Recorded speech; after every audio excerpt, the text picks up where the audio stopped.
In today's video, I'm going to teach you how to measure area using the Measuregeom tool in AutoCAD. This quick process is perfect when you need a reliable area calculation without creating extra geometry. We'll use AutoCAD's built-in Measuregeom command with the area option, which lets you click around a shape and instantly get its area.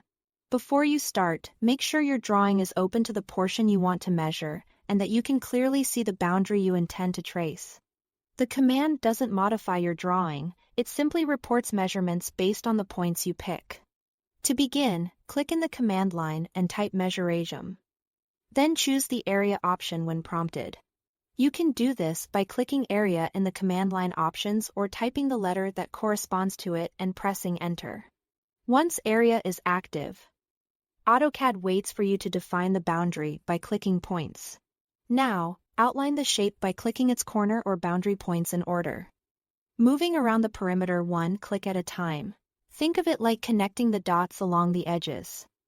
Accuracy matters here, so zoom in as needed to place your clicks exactly where they belong.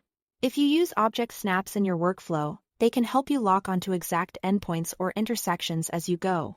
Follow the boundary clockwise or counterclockwise. Just stay consistent and avoid crisscrossing the outline.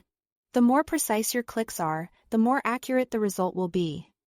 Whether you are tracing a simple rectangle or a complex polygon, when you've reached the last point of the boundary, press enter. AutoCAD automatically closes the shape back to your first point and calculates the area of the region you defined. You will see the result displayed in the command line, typically along with the perimeter. These values use your current drawing units.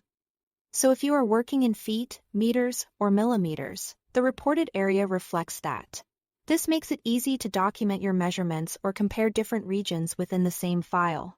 If you need a clean readout, consider widening your command line or reviewing the recent command history so you can copy the numbers accurately.